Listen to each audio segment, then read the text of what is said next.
Ok, bienvenidos a parte 4, características de ancianos, o lo que deben ser.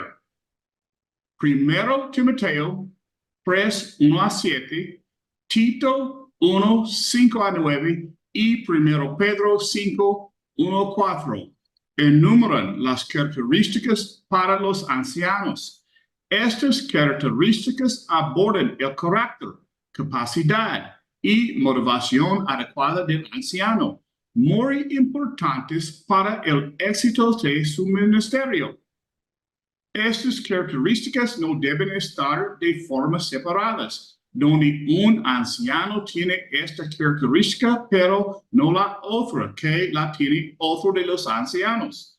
Pablo afirma claramente que un obispo, es decir, cada obispo debe ser calificado con cada requisito. Primero Timoteo 3, 1 a 7. Palabra fiel. Si alguno anhela obispado, buena obra desea, pero es necesario que el obispo sea irreprensible, marido de una sola mujer, sobrio, prudente, decoroso, hospedador, apto para enseñar, no dado al vino, no pendenciero, no codicioso de ganancias deshonestas, sino amable, apacible, no avaro, que gobierne bien su casa, que tenga a sus hijos en sujeción con toda honestidad. Pues el que no sabe gobernar su propia casa, ¿cómo cuidará de la iglesia de Dios? No un neófito, no sea que avanciándose caiga en la condenación del diablo. También es necesario que tenga buen testimonio de los de afuera, para que no caiga en descrédito y en lazo del diablo. Timoteo 1, 5 a 9. Por esta causa te dejé en Creta, para corregieses lo deficiente y establecieses ancianos en cada ciudad, así como yo te mandé, al que fuere irreprensible marido de una sola mujer, y tenga hijos creyentes que no estén acusados de disolución ni de rebeldía, porque es necesario que el obispo sea irreprensible como administrador de Dios, no soberbio, no iracundo, no dado al vino, no pendenciero, no codicioso de ganancias deshonestas, sino hospedador, amante de lo bueno, sobrio, justo, santo, dueño de sí mismo, retenedor de la palabra fiel, tal como ha sido enseñada, para que también pueda exhortar con sana enseñanza y convencer a los que contradicen. Primero Pedro 5, 1 a 4. Ruego a los ancianos que están entre vosotros, yo anciano también con ellos, y testigo de los padecimientos de Cristo, que soy también participante de la gloria que será revelada. Apacentad la grey de Dios que está entre vosotros, cuidando de ella, no por fuerza, sino voluntariamente, no por ganancia deshonesta, sino con ánimo pronto, no como teniendo señorío sobre lo que están a vuestro cuidado, sino siendo ejemplos de la grey. Y cuando aparezca el príncipe de los pastores, vosotros recibiréis la corona incorruptible de gloria. Veremos a continuación una relación de las diferentes características personales, relaciones familiares, sociales, capacidad de enseñar, conocimiento de la doctrina y estilo de vida para calificar como anciano. Aquí son las calificaciones de los ancianos. Condiciones negativas. 1. No intachable, moderado, sensato, irreprochable. 2. No borracho ni pendenciero. 3. No dado a la violencia ni pendenciero. 4. No codicioso por dinero, avaro, ansioso por ganancias deshonestas. 5. No conflictivo ni polémico. 6. No codicioso, no amante del dinero, no avaricioso, tacaño, deseoso que lo que pertenece a otros. 7. No un neófito, ni un recién convertido. 8. No dado al enojo, ni fácilmente irritable, dado a la ira, impaciente y fácil de provocar, no voluntarioso, alguien que desea imponer su criterio sin importar lo que piensen o sienten los demás. Ok. Condiciones positivas. Esposo de una sola mujer, no un soltero. Cada anciano debe ser esposo de una sola mujer. Debe ser un hombre de familia, o de lo contrario, estaría sin la experiencia que Pablo sabe que es necesaria para poder cuidar la iglesia de Dios. 1 Timoteo 3:5.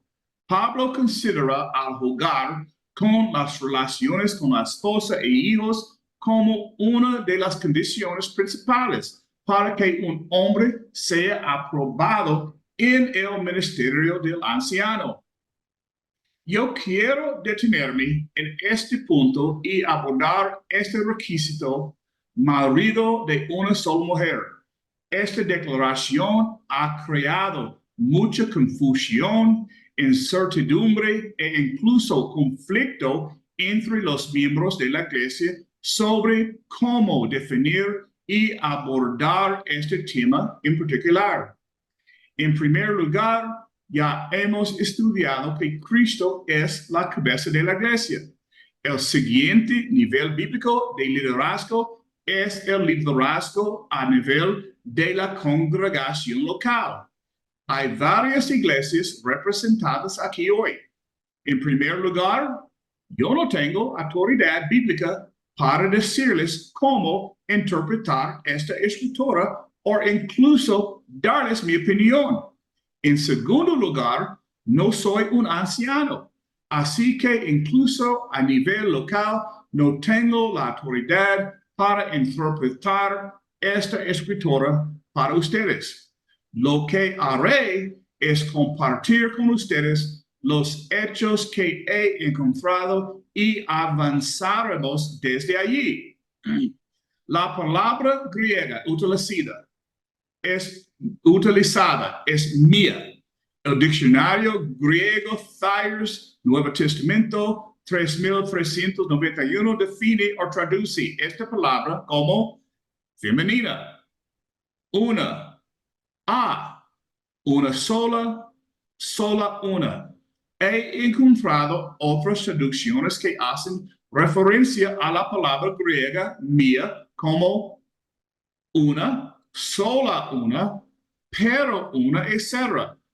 Esto todavía deja las traducciones poco claras en cuanto al significado de solo una esposa.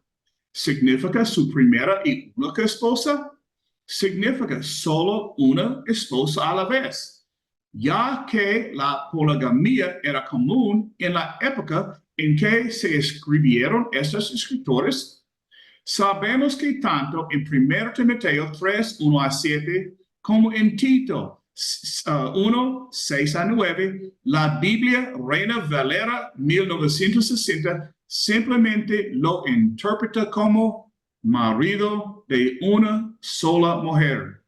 Y la mayoría de las otras versiones más comúnmente utilizadas de la Biblia se refieren a él como marido de una sola mujer, o tenga sola una mujer. Así, incluso las traducciones de hoy en día no nos dan una respuesta definitiva que muchos están buscando.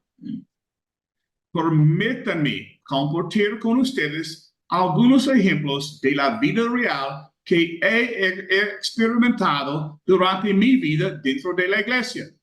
En la primera iglesia a la que asistí, los ancianos de esa congregación interpretaron esta escritura como un hombre y una mujer solamente, lo que significa que este hombre no podía haber tenido más que su primera esposa. Más tarde en mi vida, asistí en otra congregación donde había un hombre piadoso cuya primera esposa había muerto de cáncer. Más tarde en la vida, se casó con otra mujer cristiana. Los ancianos de esta congregación hicieron la interpretación de que cuando su primera esposa murió, el primer matrimonio se disolvió, dejándolo para casarse espiritualmente con una mujer cristiana. Lo aceptaron como teniendo solo una esposa y fue instalado como anciano. Después de unos años, mi familia y yo nos mudamos a otra ciudad y encontramos una nueva iglesia. En esta iglesia había un maravilloso hombre cristiano, piadoso, que había sido divorciado. Este hombre había asistido a esta iglesia la mayor parte de su vida. Su primer matrimonio terminó porque su esposa en este momento era una adúltera. Fue abierto y flagrante y sus pecados eran bien conocidos en toda la comunidad. Él se divorció de ella y más tarde en la vida se casó de nuevo con una mujer cristiana, como se permite en las escrituras. Los ancianos en esta iglesia interpretó la situación de este hombre que había sido liberado bíblicamente de su primer matrimonio. Determinaron que su primer matrimonio había sido anulado, que estaba actualmente casado con una mujer cristiana y sería elegible para ser anciano. Por referencia, Jesús abordó el tema de divorcio en Mateo 5:32 y en Mateo 19:3-9. Tres iglesias diferentes con tres interpretaciones diferentes. Esto se enmarca dentro de las escrituras que abordan el liderazgo local autónomo que pastorea su rebaño. Y como yo era parte del rebaño en cada momento, se me exigía espiritualmente seguir el liderazgo bíblico de los ancianos donde existía. Entonces, la respuesta corta es, según lo veo, que el liderazgo de cada congregación local tiene la responsabilidad de cómo abordará esta escritura. Debe hacerse con mucha oración, mucho estudio y una evaluación cuidadosa y el contexto de cada situación. Echa un vistazo a las escrituras. Echa un vistazo al hombre. ¿Es verdaderamente el hombre de Dios? ¿Encaja en ese patrón establecido en 1 Timoteo 3:1-7, Tito 1:5-9 y 1 Pedro 5:1-4? Esta decisión glorificará a Dios y edificará a la iglesia, o esta decisión causará problemas y creará conflictos entre los miembros.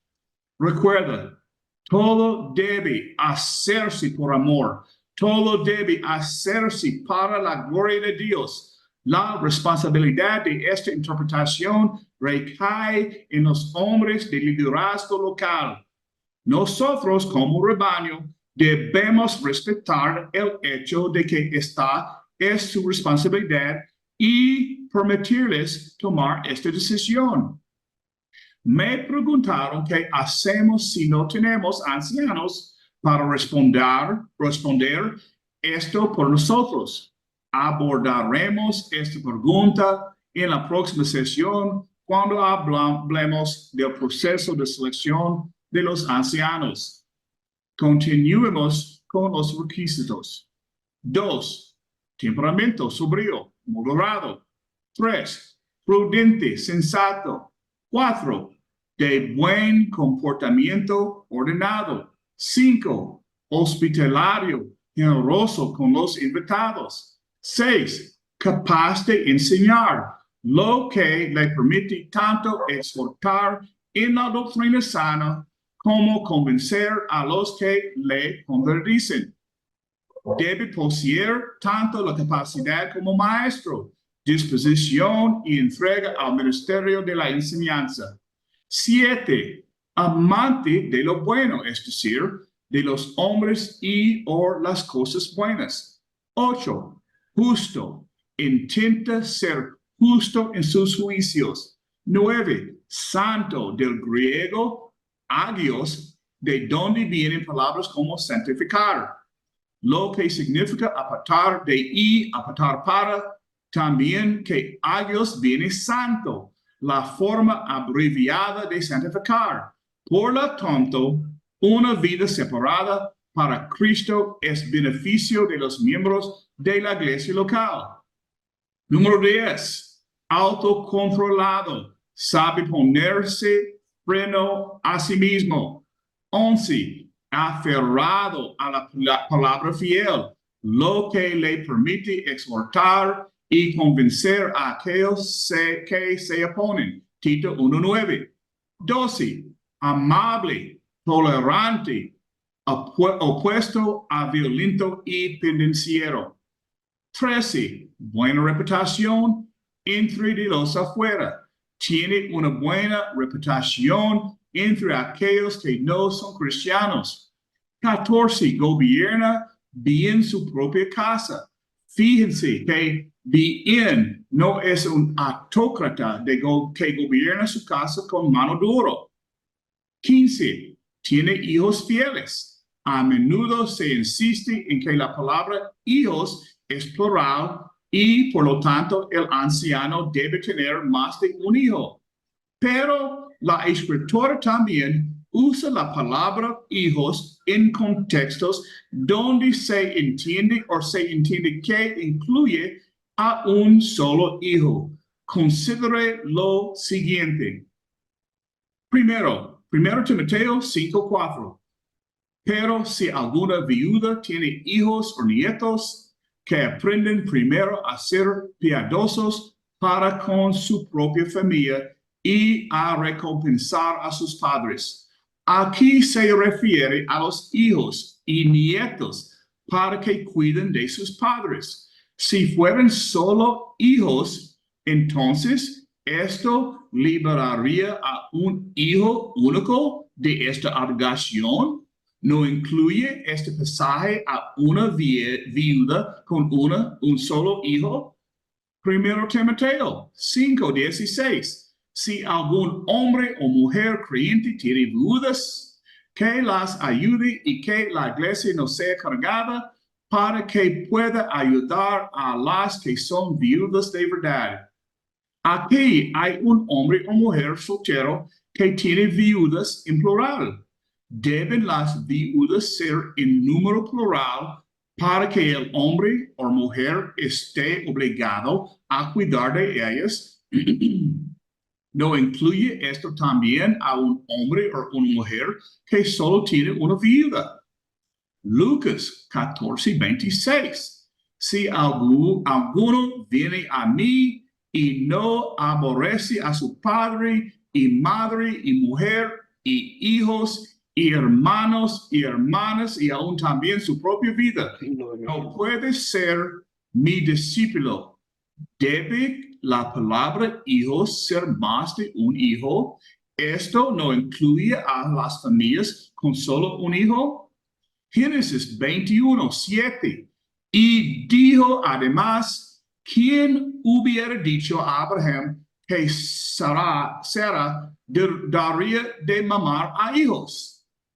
Pues le ha dado un hijo en su vejez. Es claro que Sara tuvo solo un hijo. Sin embargo, se dijo que ella amamantó a hijos. Y si preguntas a cualquier grupo cuántos de ellos tienen hijos, aquellos que tienen solo un hijo levantarán la mano. Sucederá cada vez. No debemos ser dogmáticos acerca del número de hijos que debe tener un anciano, pero es respetuoso el niño y si es un solo niño, es creyente. Las condiciones para los ancianos no son arbitrarias.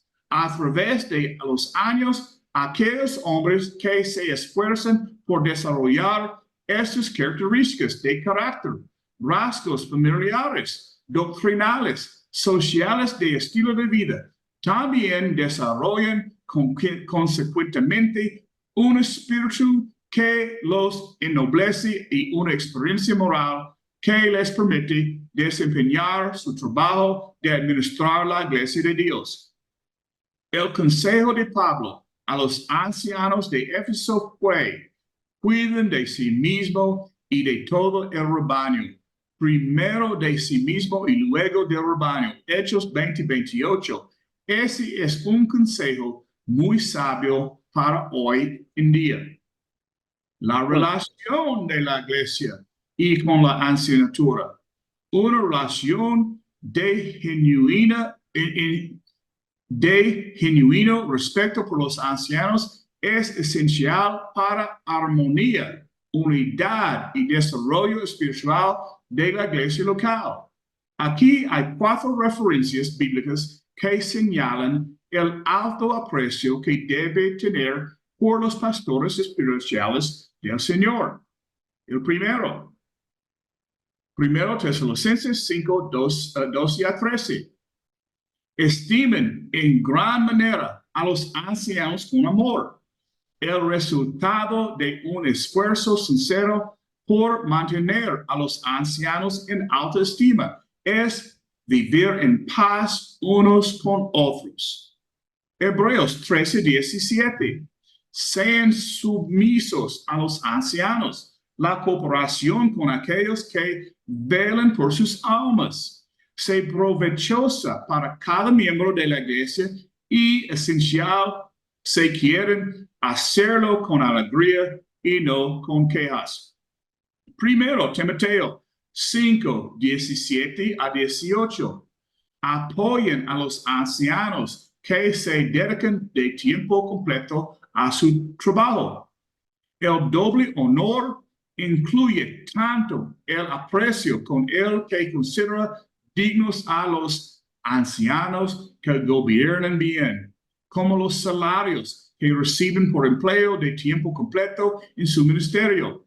Pablo cita tanto a Moisés, Deuteronomio 25:4, como a Jesús, Lucas 10:7, para afirmar que cualquier trabajador merece su salario. Cuanto más dignos son aquellos que trabajan por la iglesia. Esto concuerda con el principio establecido por Pablo en 1 Corintios 9, 1 a 11 y Gálatas 6:6. 1 Timoteo 5:19. No acepten acusaciones contra los ancianos, a no ser que haya 2 o 3 testigos. Esto no es una mera sugerencia, es un mandamiento que abarca el buen juicio.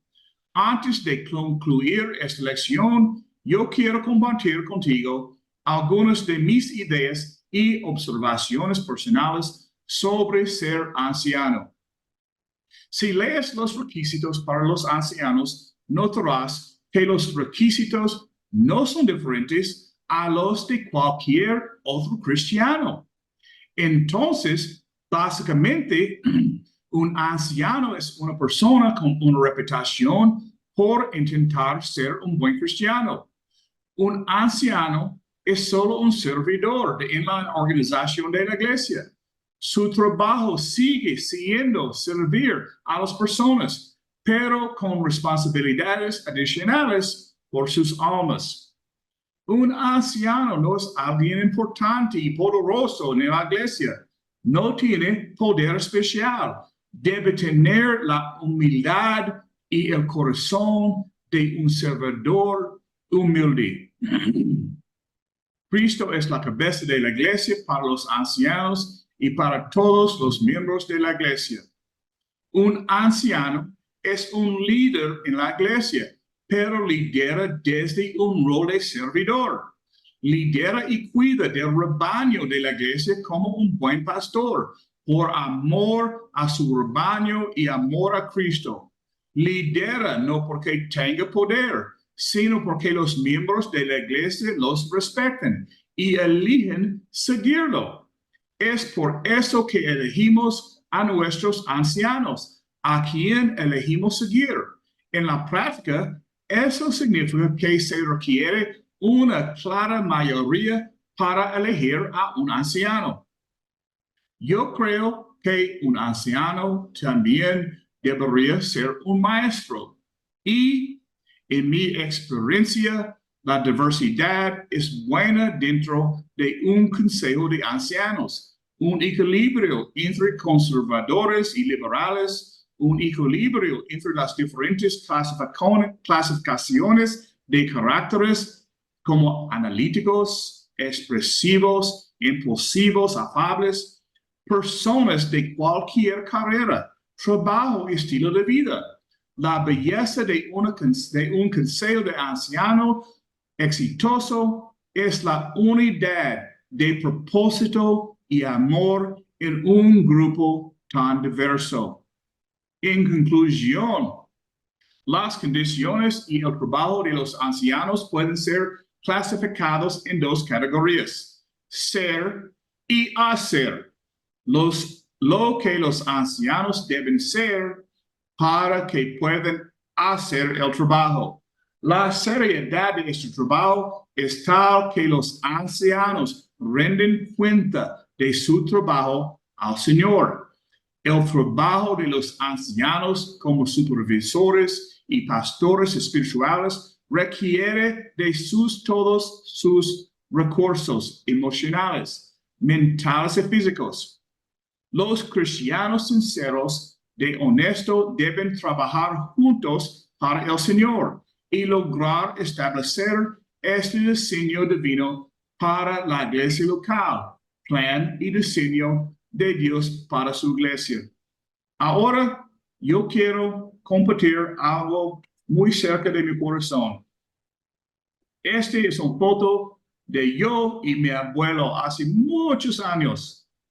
Ok, un anciano. Yo sé lo que es un anciano. Cómo preparé este estudio bíblico sobre organización de la iglesia, haciendo un énfasis bíblico en lo que debe ser como es un anciano. No pude contener las lágrimas porque desde que era niño conocí a un anciano de la iglesia, mi abuelo. Él me enseñó lo que significa ser un anciano y siervo de Dios. No tuvo que explicármelo porque podía verlo. Corbett Castleberry, mi abuelo, nació en 1900. Se casó con mi abuela Ruby en 1924. Fue un anciano de la iglesia en el pueblo donde vivimos. Estar con mi abuelo era una de las cosas más lindas del mundo y podía verlo desde mi silla de niño, ser un anciano en todo, desde el servicio de adoración de la iglesia. Recuerdo a mi abuelo seguir siempre con las páginas de su Biblia a todo el sermón, comprobando que todo lo que el predicador decía o hacía era de acuerdo a las escrituras. Aunque no me daba cuenta, mi abuelo estaba protegiendo el rebaño de enseñanzas y doctrinas falsas o torcidas. Esto no lo hacía de ninguna manera para criticar a nuestro predicador. Mi abuelo se tomaba muy en serio su deber de asegurarse de que lo que se enseñaba fuera verdaderamente bíblico y correcto. Nunca tomó sus responsabilidades a la ligera. A la medida que envejecía, su salud se deterioraba hasta el punto de que apenas podía caminar sin la ayuda de un andador.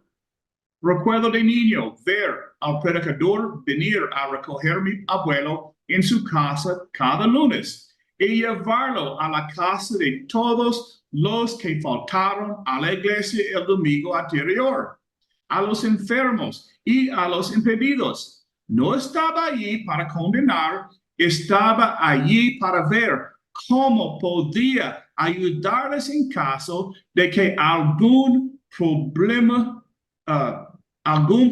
les impidiera asistir al culto de oración. ¿Había alguna enfermedad en la familia? ¿Habían problemas familiares? ¿Había algo en lo que pudiera ayudar? En muchos casos, terminaba visitando a muchas personas que deberían haber estado en su puerta para verificar su salud y bienestar. A mi abuelo no le importaba eso. Él amaba el rebaño de Dios y se preocupaba profundamente por cada uno de los miembros. Yo recuerdo tantas historias sobre mi abuelo, especialmente cuando mi padre nos hablaba de cómo vivió la Gran Depresión y de cómo mi abuelo ayudaba a la gente de la comunidad, incluso cuando muchas veces no estaban seguros de dónde vendría su próxima comida. Mi padre dijo, siempre me maravillaba tanta bondad en la persona de mi abuelo. En los tiempos de la Gran Depresión, la gente sufría y pasaba hambre. Sin embargo, me repetía mi papá, tu abuelo nunca dejó de ayudar a vecinos y amigos. A pesar de todo que lo sufrimos estos años, nunca nos quedamos sin comer. Durante ese mismo tiempo, había una familia de amigos afroamericanos que vivía cerca de nuestra casa. Cuando el hombre falleció, dejando a su viuda en condiciones precarias, sin electricidad, sin dinero para comida, mis abuelos acogieron a la viuda en su casa como una hermana que era. La alimentaron y la vistieron y tomaron cuidado de ella por más de 12 años, hasta que finalmente falleció en su vejez. En 1948, poco después de la guerra, compró un pequeño tienda tipo mini mercado en una pequeña comunidad en Texas. Recuerdo a mi padre contando el caso de una familia que viajaba a San Antonio en busca de trabajo. Su auto se descompuso casualmente frente a la tienda de mi abuelo. El hombre estaba visiblemente angustiado, no sabía qué iba a hacer. Tenía que llegar a la ciudad de San Antonio antes de la noche para conseguir el trabajo que le habían prometido. Mi abuelo cerró su tienda, cerrando bien las puertas, y le pidió al hombre y su familia que subieran a su camioneta. Mi abuelo los llevó las 7 horas que tomó llegar a la ciudad de San Antonio, durmiendo en la parte trasera de la camioneta. Se levantó al día siguiente y regresó a casa como si nada.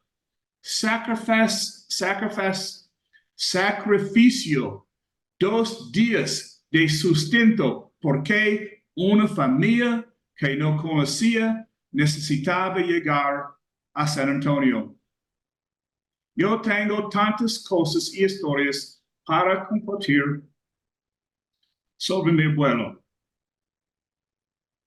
Él falleció 8 de marzo de 1978. Le sobrevivió Ruby. Corbett Castleberry fue un cristiano fiel hasta el día de su muerte y creía firmemente en ayudar a su prójimo. Estuvo en comunión con todos los conocidos durante su vida. Mi abuela era toda una escuela donde aprendí a conocer al Señor Jesús y lo que significaba ser un anciano en la iglesia. He aquí lo que pude ver siendo aún un niño. Era irreprochable para cualquier que lo conociera. No era pendenciero ni dado a la bebida. No era violento ni de temperamento rápido. Todo lo contrario. Tenía uno de los espíritus más tranquilos y puros que jamás haya conocido.